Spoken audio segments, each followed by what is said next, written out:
Welcome to the Jason de Sousa Show. Join us as we explore the evolving urban landscape, uncovering the trends, stories, and innovations shaping our cities. Thanks for watching and enjoy today's episode. Mark Woodland, welcome to the podcast. No, thank you. Thanks for having me. That's great. And I want to say thank you to the Adam and Sachin podcast, Yes. who've hosted us in this remarkable sort of setup and studio here, and who tell me that they're the largest tech podcast in Australia. Well, there you go. Well, I believe it. I believe it too. And it sort of dates you when you come down here and you see these young startup entrepreneurs in Chippendale sort of blossoming, and you're thinking, wow, that's sort of the next generation. But I guess that's really why I wanted to talk to you, because you've done it already. And so we met a few months ago. I think we were both at an event that neither of us really wanted to be at. And we got talking about a whole bunch of stuff. So it's really good to have you on. So you're the founder of a couple of firms. Your latest being Kismet Healthcare. Yep. And so I wanted to sort of get into a little bit of your background, how you got into it, but also reprise some of the conversations we were having when we met around Australia and what our future is and how we get ahead, which I know that's something you're really interested in. So let's get into it. So how did you get into doing what you're doing? Yeah, I mean, it's. I don't want to bore everyone to death, but I'll try and keep it super short. But founded a company called Explore, and that was after being in the army for about 10 years. Left the army to help my mum in her childcare centre, and walked into a childcare world where I was heavily managed by paper, Excel spreadsheets and databases and very manual services. And that brought its own challenges. So I made a grand statement back in 2010 when the iPad came out, just for technologies to place it in time, that surely you could build software and make this more efficient. So I set about doing that. In 2016, launched a company called Explore. Airtree invested in that company. And then Explore grew very, very quickly. And in 2020 was acquired by private equity Advent International, and off we went. And then in 2022, I had a chance to retire and leave. So I bought a farm, bought a property, bought a tractor. And got bored, right? Got bored, and I was literally plowing fields, and my mother-in-law called, stopped the tractor, and answered the phone call, and she was struggling to manage her mother's in-home care package and navigating the complexities that come around that. So I made another grand statement of surely this has been solved. Surely healthcare is more advanced than education.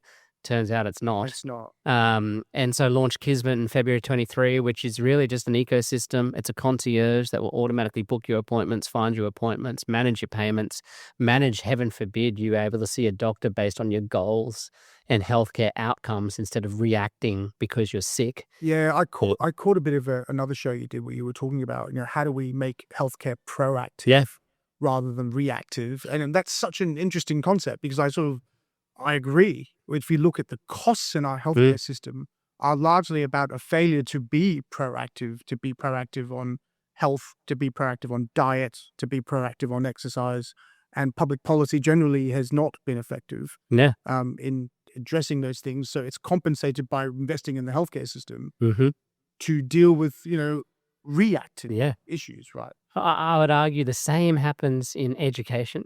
Absolutely. It's a reactive system.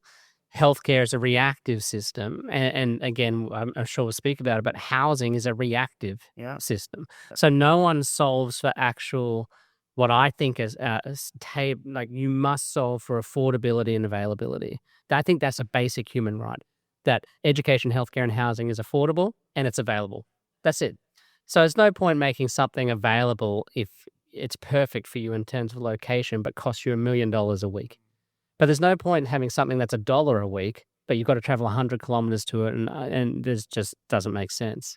So I think they're the two things you must solve for just to be able to have, a ticket to play. The one that is where it changes is suitability. So not only is it affordable and available, but are you actually seeing a doctor that you actually like and can talk to, or a mental health professional that you can actually talk to, not just the first one that's available? Are you able to go to a school that is going to do things for you that doesn't go to uni? Is there an alternate path for entrepreneurs around the world, which there's not? Yeah. And so these systems are built for the majority, but turns out the majority isn't really much of a majority. And the majority that you're trying to support is average.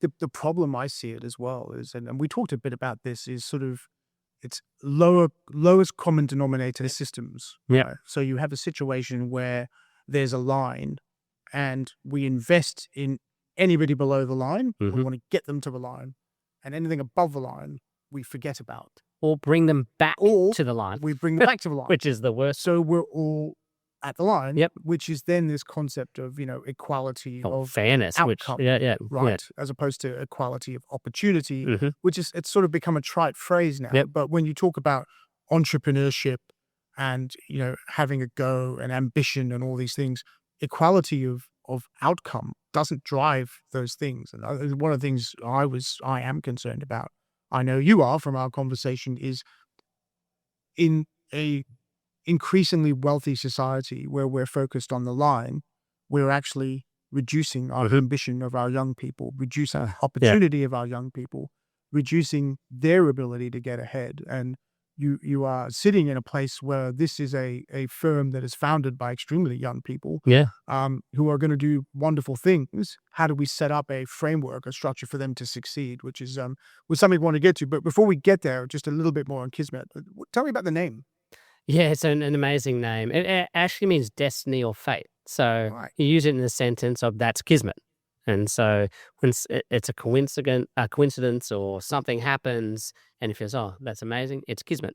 Right. So we fell in love with the word. And ultimately we'd love it that if we see it all the time, but there's a mother that's trying to get their child into a speech therapist that has to wait 6 to 12 months to get that appointment. They use Kismet and they can get it instantly, and they literally say, oh, that's Kismet. It feels good. I got what I needed. Thank you. So we always look at Kismet as a company as there to serve. It's an opportunity to support.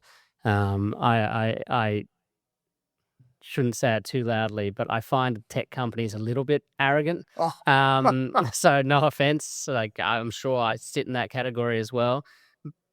But tech should be a supporting function, not a leading function. I love Apple as a company and iPhones, and I'm the first in line and all the rest of it. But I find it crazy. Are you really? I used to sleep out for these things. I used to back in the day. Wow. But what I find crazy about that, even though I do it, is the world watches for the next phone release. It's a mobile phone, just to be crystal clear what it is. It's a mobile phone. It is a phone. We're not tuning in to the next big education, healthcare, housing game changer. We care about the next sort of $2,000 phone and we get excited about it's got a new camera. It doesn't make sense what we're lined up for and what we talk about.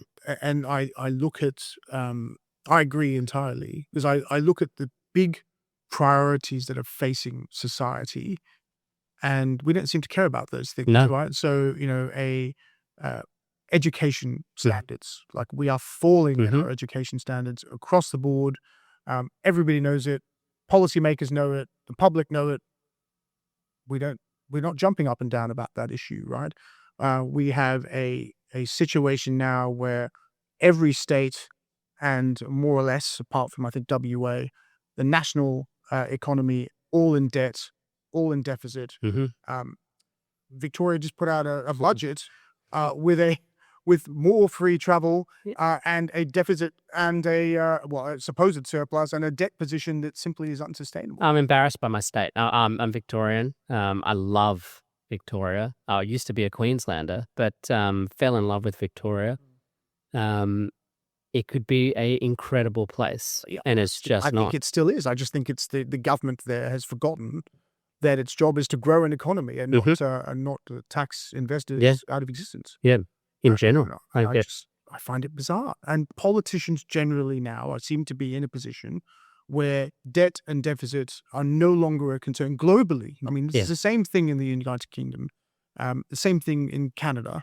I think you are seeing rumblings of we need to do something in the United States, but at what position? We had a Japanese bond issuance the other day. Where the bond yield spiked completely because the sales were so weak. And this is Japan, which is more disciplined than many people. many countries, and we were always told that the public debt position of Japan was always offset by private savings. I not completely sure that's agree. I always shake my head because if you look at government in the same way to bring in growth, if you look at it as a startup, how do you grow? It just makes no sense, some of the things that are happening, because that's how you stifle growth. So just do the opposite. It's really simple. Just do the opposite and things will grow.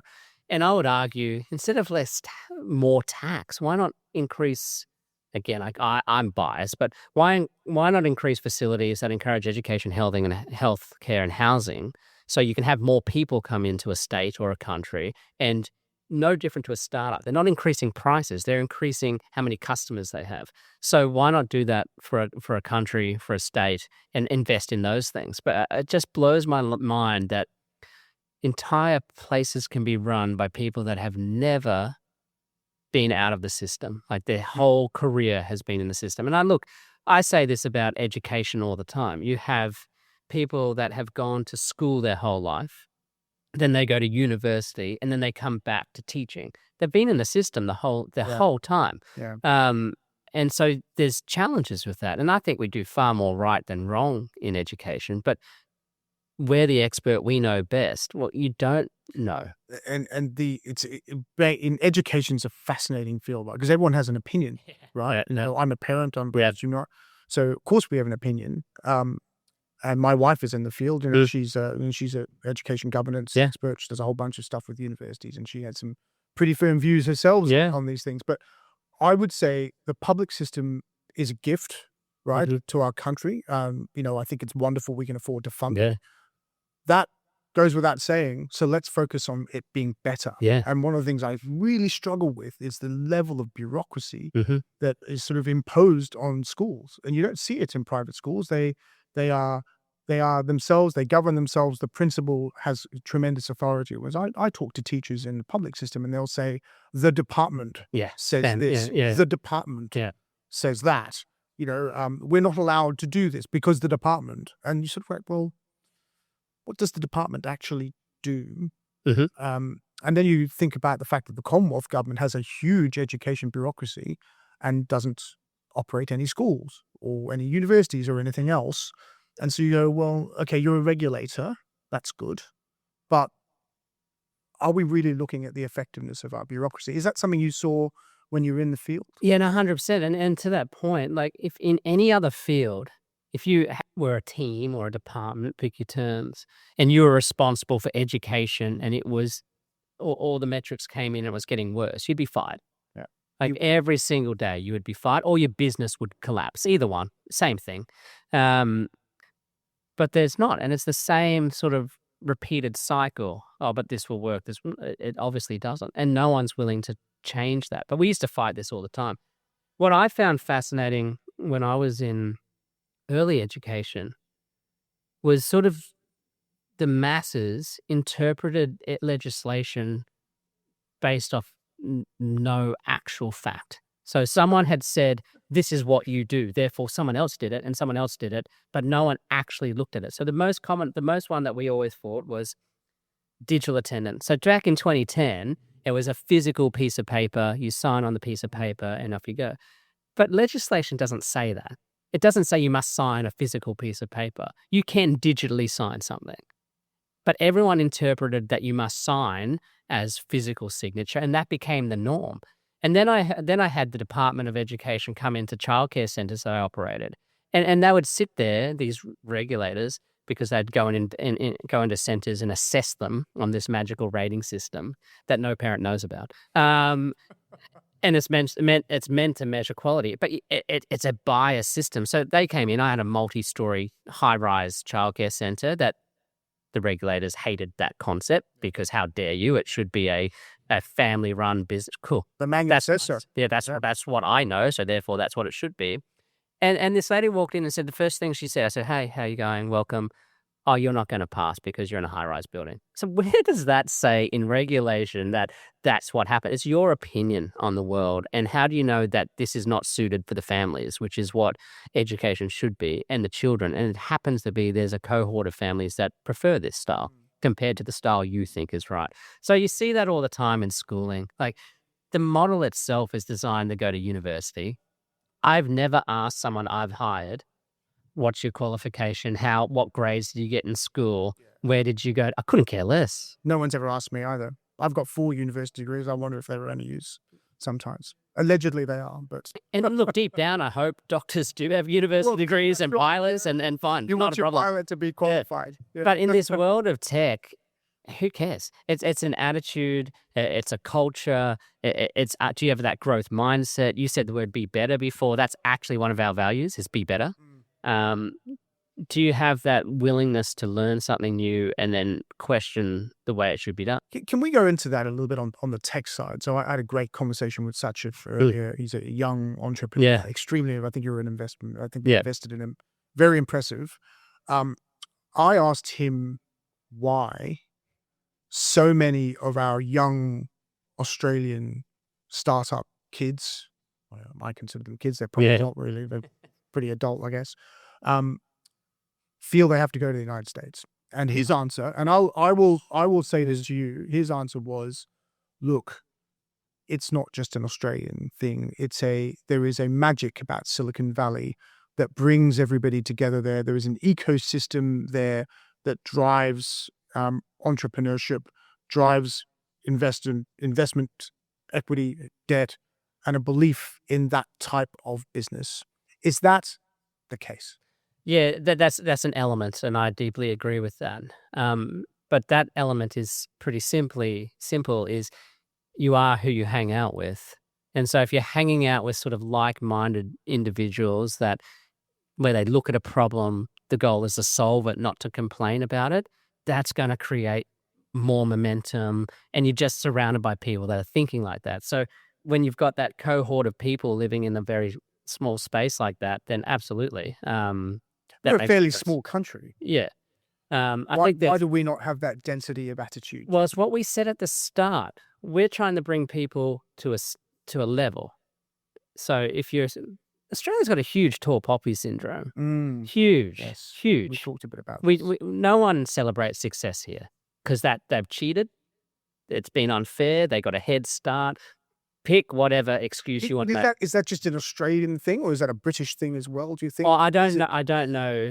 The British thing as well as I know Australia, and no one celebrates success. They do in America, don't they? Yeah, they do. Yeah, and America. And it's not just a fake celebration. It's wow. There's a willingness to how did you do it, and they actually do celebrate it. This person came from nothing. They've built this business. And it's really a different type of celebration. Deep down, Aussies that I've seen will say, "Oh, well done," and they hope you go get hit by a bus on the way home. Like it's very. I shouldn't say that, but yeah, I mean you could probably clip that one. But it's ridiculous. So no buses were harmed in this conversation. Yeah, this tall poppy syndrome I think is an element of it. It's the culture, but you see it again. I hate bringing things back to education, but I think it's the root cause. Is even in schooling.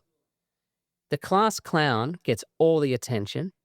The A student gets none. They don't get celebrated. And we don't support them. They don't get the extra attention, the extra work that they might need because the teacher, not having got teachers, but they're too focused on the class clown disrupting everyone. Yeah. Easily said, how do you solve it? Not part of my challenge with that as well is if you're a high-performing student, I keep hearing the story that, you get asked to then support the less performing students, right? So you become part of the teaching process, which in theory sounds really nice, isn't it? You're helping each other. Isn't this really wonderful? Yeah. But again, it's going back up to the line.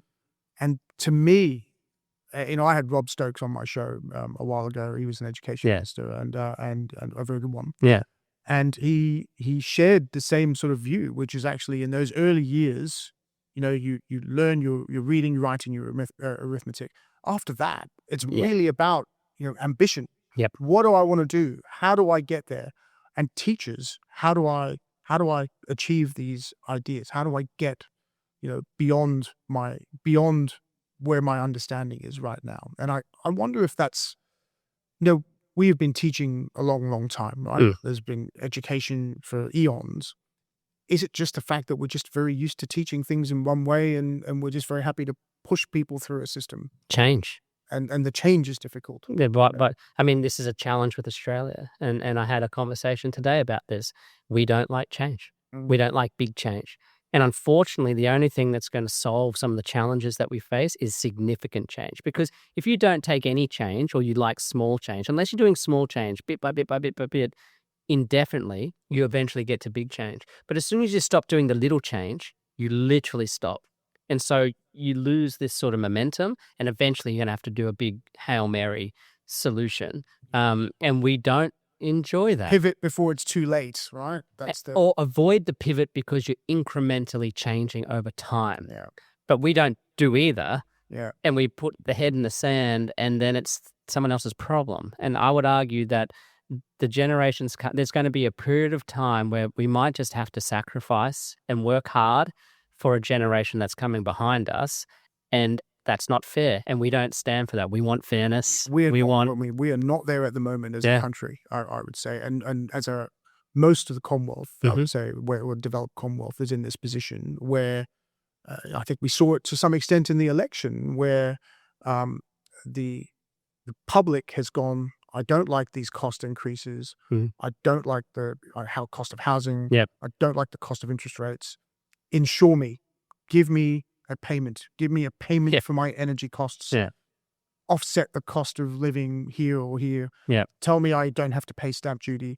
All of that I get. I get the insurance aspect. So now you've got a situation where the public is sort of locked into a model of government that says, government, you must insure me from all the bad stuff. And I don't care if I have to pay for it later with tax.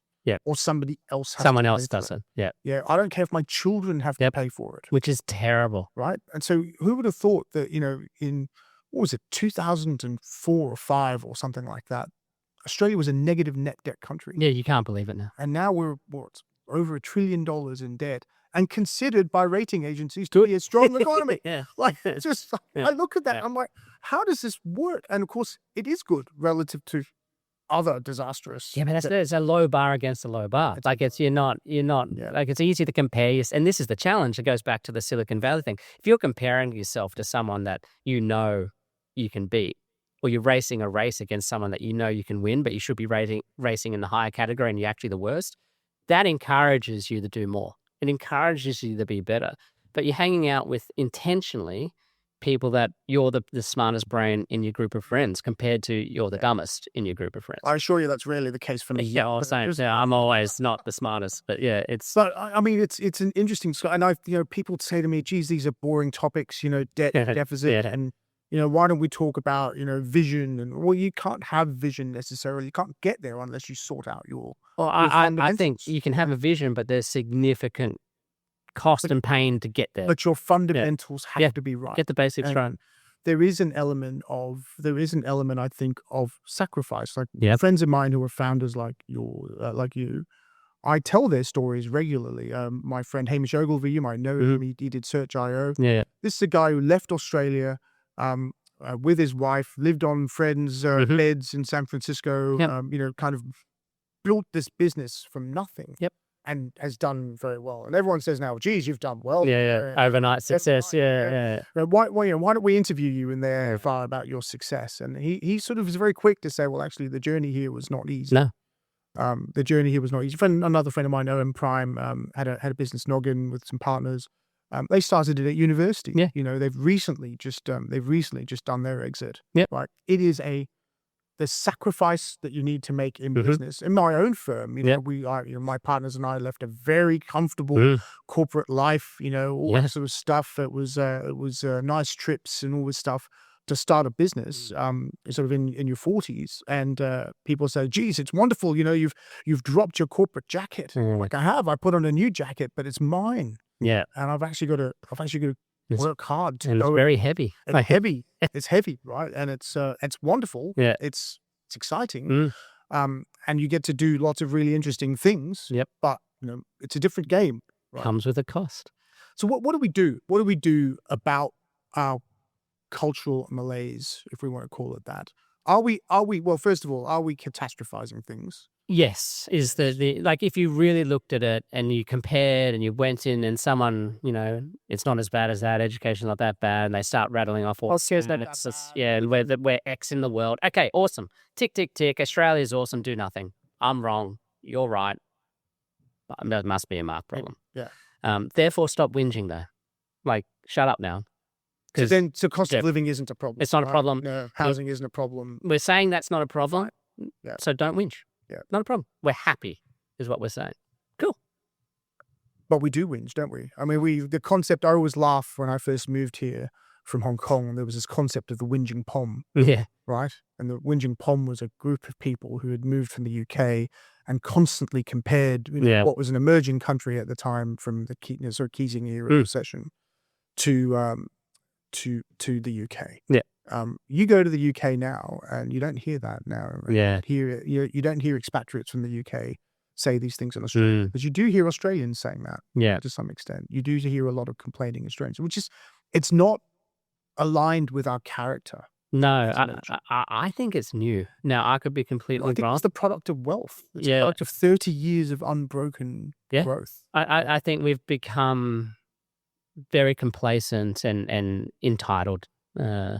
And we haven't fought. We haven't been fighting for that change for a long time. And now you sort of got this. You're moving into a world where you're not going to be able to. You can't afford a home. And I'm not saying it's baby boomers' fault. It's no generation's fault. It's just the challenge. And everyone's got a statistic. Oh, but this is this. Okay, don't care. It's all fine. But what do we do? But the facts are, you're now what? So obviously it is a problem, but no one wants to say it. Everyone I speak to with children, they're not happy with education. Everyone I talk to in aging and disability and healthcare, they're not happy with the system. But there's no solution. No one wants to solve the problem, or let alone the best solution you could do is vote for someone that has that solution. But then that means, but therefore I have to give up this, and that's not fair. Yeah. So how do you shift this culture? I don't know. I think that the worst part that's going to happen is we're in a time where you could shift the culture without any pain. And it's a choice compared to going into the pain, and you have no choice right now. You have to suck it up. It's nicer to accept pain when it's your choice, starting a business. You've brought that on yourself, and you'll work through it. You're in control. But when it's forced on you because we have no choice and we have to make dramatic changes to fix the direction of pick a problem, you're on the ride. You're not part of it. You're being forced down a path, and that's what it's doing. It's a question as well, I think, of hunger. Yeah. Right. So, I can't remember who said it, but basically said a recession brings out hunger. Yeah. Right? I'm not praying for a recession. No, but right? yeah. Neither of us want one. But it is true to some extent. It's resilience. Right? Where you've got to be resilient. And I mean, let's go on to the housing thing. Yeah. I brought it up a couple of times because I agree with you. And it's again, I make it very clear to people I speak to that this is not a uniquely Australian problem. No. I mean, this is the same problem in the United Kingdom, same problem in Canada, same problem in parts of the United States. Very developed countries have this problem.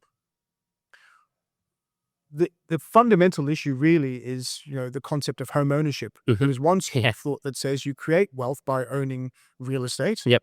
I come from the real estate industry, absolutely. And same with infrastructure. Another school of thought that says, no, actually you can rent it. A European style of housing is that you rent it. So if you go to any of the Scandinavian countries or to France, there's quite a large rental stock.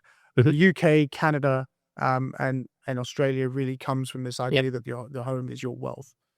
So for a young population coming through that says, actually, I can't get on this housing ladder, I can't buy a house, the only then solution is to rent housing, which means we need more rental supply. But there's so many things here. What if you could do all of it? So it's not just renting or owning, and there was a system where it was you get to do both. And what if that was on a technology that was easily transferred? So you look at the whole concept of housing, and that's how you build wealth and all the rest of it. The challenge you've got with that also is it's a cultural thing. It's always the Australian dream to own a home. It's a culture thing that's been, even I know that saying.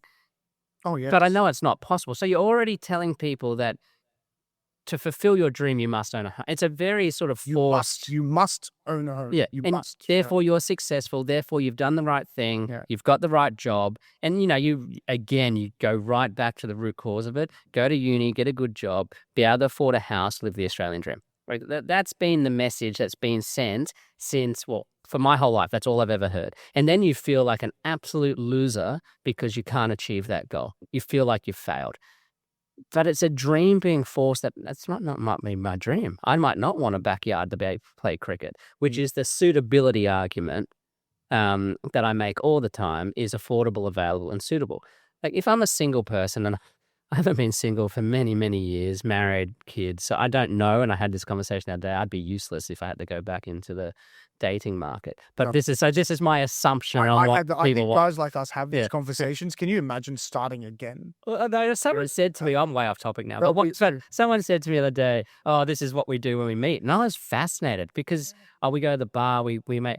If I went to the bar, I'd sit by myself, I'd have a whiskey and then go home. I wouldn't engage. I'd just be happily sitting by myself. But it would be the same. And like I had like my young team members who use dating apps come on. So I'm like, they're like, I met this guy on Bumble or whatever, and he said this. What do you think it means? I'm like, how would I know? Yeah, I don't even know what emoji you're saying. But anyway, it's anyway, yeah. But it definitely is a cultural thing. But heaven forbid, and I'm generalizing, but a single person might want to be going out to meet people. They don't need a backyard. They don't need a 4-bedroom house. Yeah. But over time, those needs change and they shift. And also, you might have a family, you might not have a family anymore. Things happen in life. So how do you build a system that can move with your life and you own that system throughout, which is the whole concept of what we think is it's interesting that you put it that way, because I had the same type of concept when we were looking at the sort of continuum of real estate, saying, well, when you're young, you might want a 1-bedroom apartment, you might partner up. When you have children, you might want to move to a 2 or 3-bedroom apartment or house. You might want a bigger house after that. Yep. After that, you transition to some form of retirement living that serves your needs. What if you could invest in a vehicle that would give you access to all of that product? Yep. And you still have the access to the growth in wealth that comes from real estate without having to own the actual real estate. Amen. And this is not a crazy concept, right? I mean, really, the whole concept of build to rent right now, which in Australia is really very early, but it's very much apartments. It's not differences in typology. Yeah, I think the subtleness is exactly what you said, though, is how does it morph over time? And now we've got technology that we didn't have 10 years ago. So blockchain.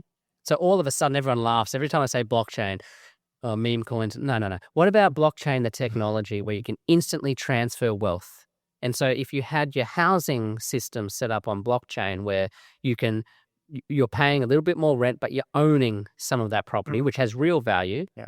And then as you move out of that 1-bedroom house, you could sell it and you could buy new coin in a new property, and you to your point, you're getting the wealth. So and it has sort of backed by the coin in effect, right? It's an interesting concept, and I think that's what I really love about your way of thinking is the sort of how does technology actually enable the dream that we spoke about, right? Because essentially, wealth creation is what people want. They want to be able to achieve a level of wealth that allows them to support themselves, their family, their aging parents. Or I've heard you speak about the sandwich generation, for example. All the time. You and I are probably there in exactly that spot, right? Where we're getting to a position where we've got young children and aging parents, and all the dads at my school talk about this stuff, right? It is a challenge. And I heard you, I don't know what podcast it was, but, in sort of considering what I was going to ask you, I heard you talk a little bit about the fact that your software at Kismet is designed to take the pressure off, I think it was the oldest sibling. Yep, it's usually the eldest daughter that gets lumped with the burden of having the care. And it's no daughters in my family, so it'll be me. Yeah. But the sad thing with that, I'm not trying to put this out there, but you lose the relationship with your parent because you become a caregiver. Yeah. And so it's an admin. And then you feel a sense of relief when eventually your parent passes, and huge guilt comes from that because you don't want to feel that. And in such a wealthy country as we are, where we have such a huge investment in the healthcare system, it shouldn't be like that. No. It should not be like that, because it shouldn't be a situation where where the older sibling somehow becomes a carer in a system that's designed to care for you throughout your life. And then we all sit around saying how amazing things are. Like it goes back to this whole point. Like it's not amazing, and it's good, but why can't it be great? But that's the point, right? That's exactly the point, which is we're very lucky. We're the lucky country. We have everything we could ever want. Love this country. We have every resource we ever want. We have everything from physical resources to intellectual resources that are here for us. Why shouldn't it be great? It should be. Right? It should be great. And how do we get there? And I look at, many of my friends are in politics, for example, and I have arguments with them about this. Like, I'm like, I get the usual argument. Well, why don't you stand for office then? Well, fine. Well, show me how is sort of the first response. So it's designed so you don't. It's designed so you don't, right? But even so, you look at it and you go, why do I need to serve an elected office in order to be able to contribute to this differently? Yeah. And why can't you simply ask the question and say, well, hey, those of you in public office, why don't we have a discussion about it? And, you look, the government has been re-elected with a massive majority, and hopefully that's a platform for reform, because it's a perfect place for change. One of the points I've made is there has not been stable government in this country since John Howard. Yeah. Right? Yeah. Like we have not, we had 7 prime ministers or something? Yeah. Right? And you cannot reform a country like that. You cannot make meaningful change in this sort of chopping and changing environment where completely agree. Where you come from. So I think I love the way you think about sort of how technology can actually make life easier for people. I sort of think that should be the crux of making things better. Well, I was always told that was the point of technology. Yeah. And I remember it's not lining up for the iPhone outside. Yeah. Well, you look at AI these days, and boy, do I hate saying that word out loud. But so hyped. I believe in it, but boy, oh boy, everything's AI. It seems like it's the thing, right? Yeah. But I was always told, because I studied law at uni, I never finished, but I studied law, and I remember a lecture. To this day, they stood up and said, technology will never replace a lawyer. What was one of the first things people started doing with AI? Jamming their contracts through, summarizing it, fixing it, write me this, write me that. It did. Everyone said our creative skills will never be replaced by it. The first thing it did was start drawing pictures and now video, and sure, you can tell the difference, but come on, like, give it time. Oh, it'll be there. Yeah.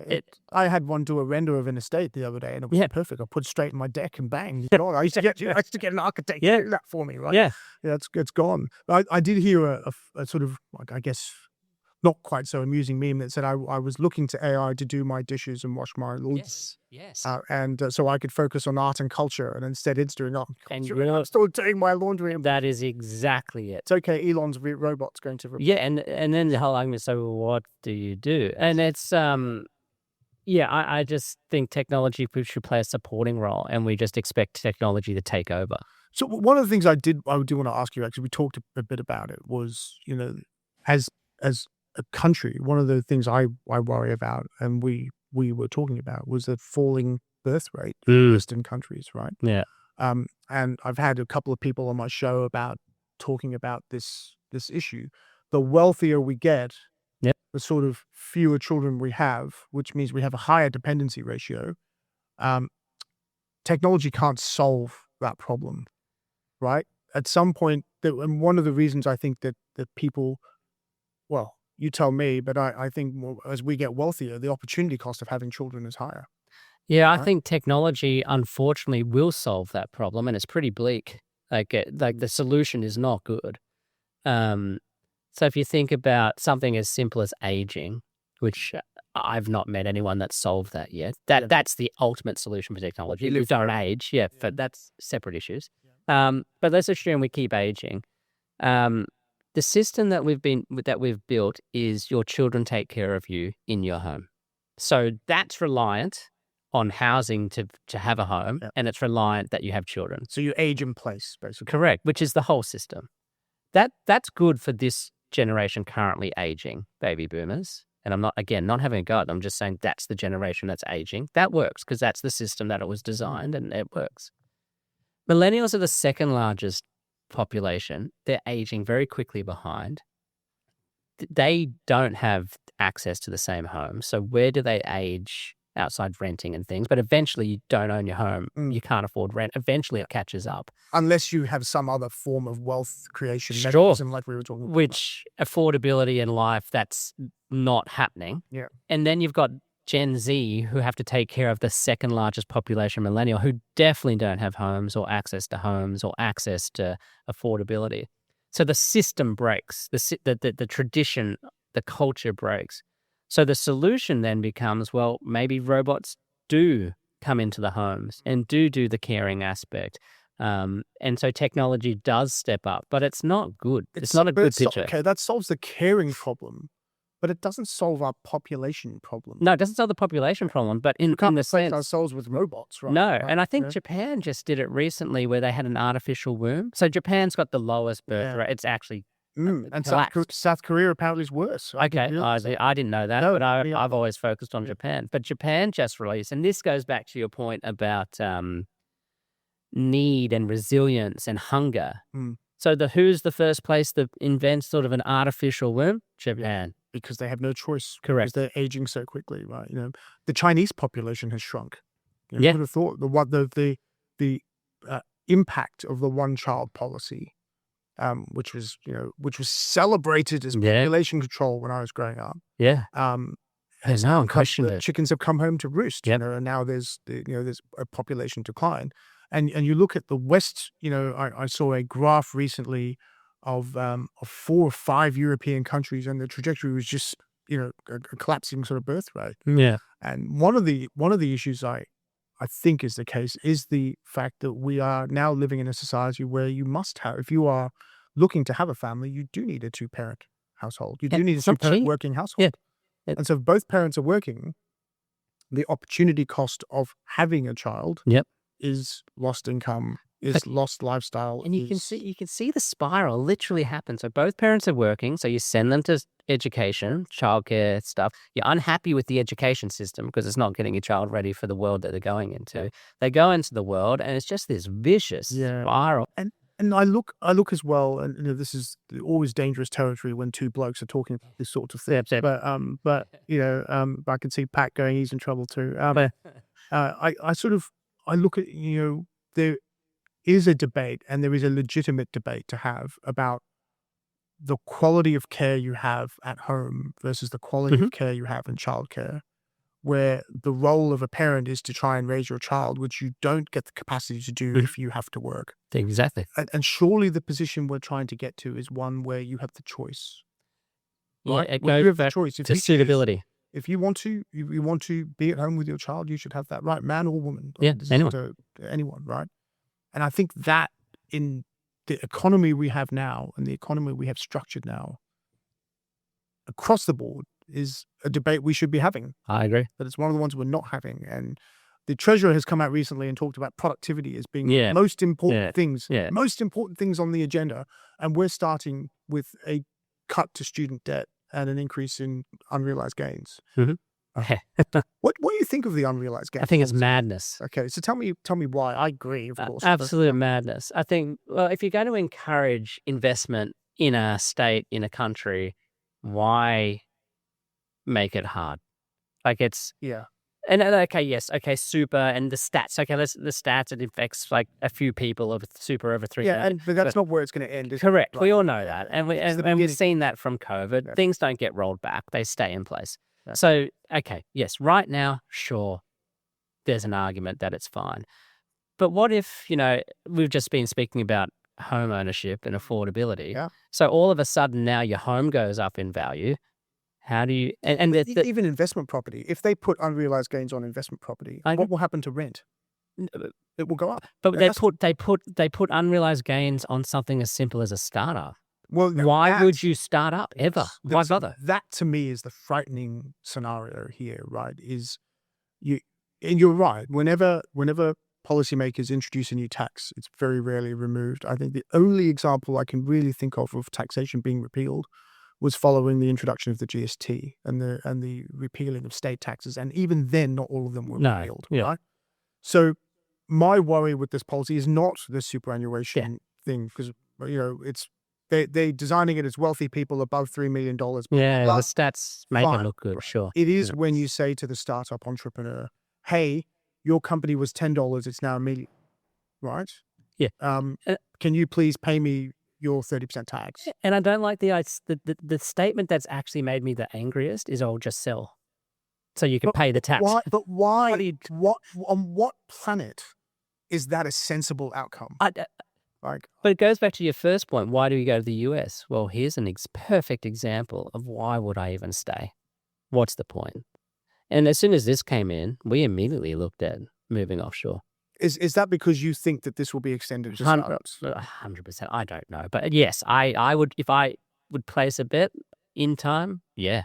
Yeah. Why not? So, this is the thing that really bothers me, right? So you've got a successful entrepreneur like you who loves your country, who loves served my country. served your Yeah. country, and the first thing you think of is, my gosh, I've got to get out of here Yeah. because I'm going to get taxed out of existence. Well, Victoria is a great example. I love Victoria, but it's not the easiest place to live. Yeah. So why stay? You have done that, right? I have stayed because I deeply love Australia and I've fallen in love with Victoria, but it's becoming difficult. It's all right, Mark. Your coffee's still good. Yeah. I assure you. Well, I don't know because I don't drink coffee, but you could, Well, even then, you'd have to question it because but this is the thing. You're not paying $100 for a cup. I know it's an exaggeration, but why would you pay stupid amounts of money for a coffee? you are paying $8 a cup. Yeah. Though. So why not just people will make it at home. So now you've killed that culture. It's gone. And this is the thing. I mean, there's so many areas we can go to here, but the impact of COVID on Melbourne, we still have not recovered, right? And I don't know. We will. I was looking at the commercial real estate numbers. Sydney 87%. Adelaide and Perth running at 90% occupancy. Victoria, Melbourne's still down like in the high 60s. Walk down Burke Street, which used to be a place that used to be busy. It's a ghost town. It's tragic, really. I mean, I think it goes back to what we've been talking about a lot on this show, which is, I love the capacity of Australians to drive for something, to go for ambition, right? And I've seen it in this country before, and I've seen plenty of examples of success, you being one of them. And I think we can be the best country in the world if we harness the capacity of our people. Completely agree. What drives me absolutely insane is seeing people in authority not deliver that, whether that be in government or in corporate Australia, or in institutions or in higher education or whatever. And I just see this across the board, and I think, we gotta say something about it. We gotta do something about it. It's almost like selling out the Aussie for whatever gain you're trying to get, and I just don't. But what's the gain? I don't know. That's the gain. I mean, I'm all for selling something for gain. I mean, that's business, particularly if it's a good product that somebody wants to buy. Yeah. But if it's a product that is substandard, and we're selling it at a profit, and you're asking, well, is it really where we want to go? Because it's a bit like saying, I'm going to sell my arm, right? I've got two arms and I can make a lot of money with two arms. Yeah. But I'll sell this arm now because I'll get this capital now, and I'll make less in the future. That's okay. But and that's the model we're operating now. And I just I wonder how to shake out of it. And I wonder how we can borrow some of the better parts of the United States. Because let's be clear, the United States isn't perfect. Yeah. But some of the policies they have are right. The idea of small business loans, for example. Yeah. The whole SBA program drives entrepreneurship. Right. Encouraging it to be made in country, celebrating that success. Yeah. Cool. And that's cool. You've got this whole venture capital environment there that supports people like you who come up with ideas and are willing to take risk, right? We'll have to end soon because Lily is pointing at vigorously. But it's been an absolutely fascinating conversation. And having you on, you must come back on because I think we've got a lot more to talk about. I can speak for days about it. But let me ask you this. We've got 5 minutes. Let me ask you this. If I was to say to you, what are your 3 things that you really want to see in Australia that will solve some of the challenges that we've got forward? And I promise you this won't be a YouTube short. Yeah, no, I mean, it's definitely education, healthcare, and housing. Like, you solve those 3 basic sort of rights and you make it affordable, available, and suitable, like suitability matters. Then people are out of survival mode They can turn their heaters on in winter because they're not worried about being able to afford it. And I think that's the start of then getting the Aussie out there thinking about what does the future look like. No one cares about generalizing. People don't care about the future because they're trying to survive and they're trying to live and they're trying to get their kids to school and trying to get them fed, and they're just trying to get home at night and not have to deal with the endless drama that comes. So you solve some of those three things, that service, and I think then you've got a chance. It's the basics that you spoke about. Yeah. I think they're the basics. I couldn't have put it better myself. Mark Woodland, thanks so much for coming on the podcast. No, thank you for having me.